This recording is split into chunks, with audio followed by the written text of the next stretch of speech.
Assalamualaikum warahmatullahi wabarakatuh.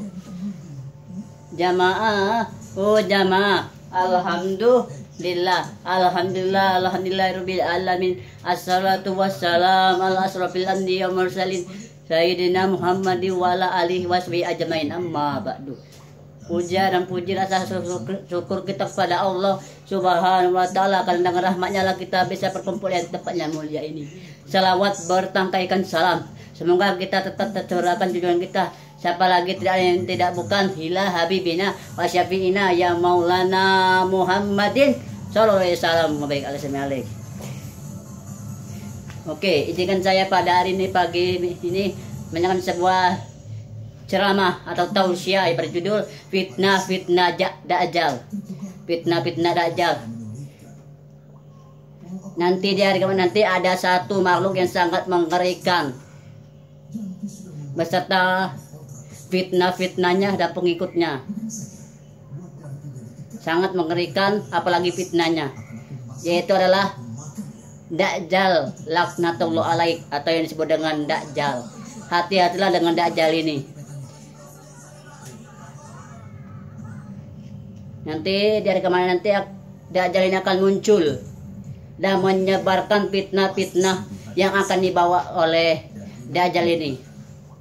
Maka hati-hatilah kita sebagai kaum muslimin atau umat Islam harus berhati-hati dengan Dajjal, apalagi fitnah-fitnahnya.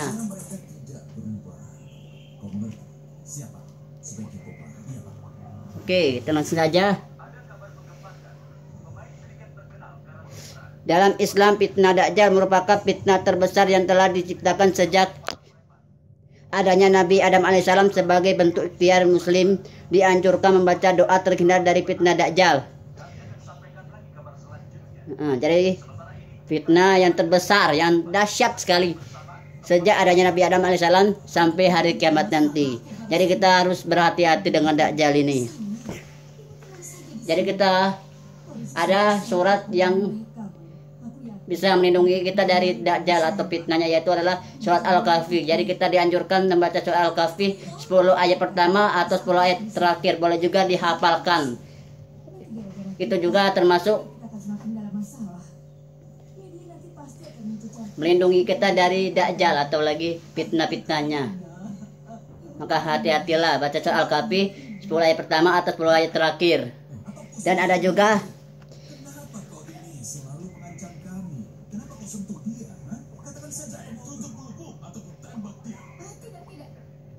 doa terhindar dari fitnah Dajjal.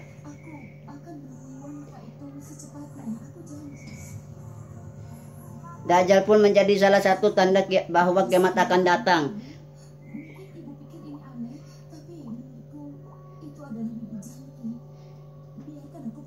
Berikut bunyi doanya. Bismillahirrahmanirrahim. Bismillahirrahmanirrahim. Allahumma inni a'udzubika min azabil qabr wa min azabin nar wa min fitnatil mahya wal mamat wa min fitnatil masjid Dajjal. Artinya, ya Allah, aku berlindung kepadamu dari azab kubur, azab neraka, cobaan hidup dan mati, dan fitnah Dajjal yang terhapus dari rahmat Allah Subhanahu wa ta'ala.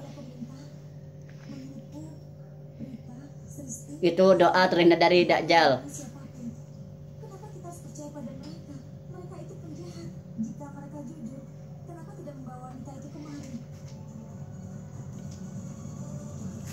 Apa fitnah terbesar di akhir zaman nanti adalah munculnya Dajjal.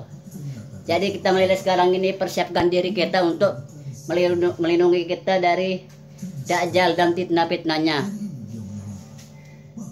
Sama seperti yang tadi, baca Al-Kahfi 10 ayat pertama, 10 ayat terakhir, sama doa yang saya lafalkan tadi.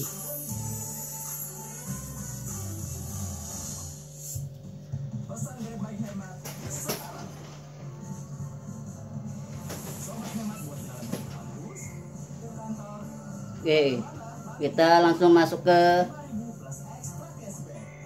selanjutnya. Fitnah Dajjal akan menjadi fitnah terbesar yang muncul di alam semesta ini sejak Allah menciptakan Adam hingga hari kiamat dimulai dan datang. Jadi fitnah yang paling terbesar terdahsyat di akhir zaman nanti.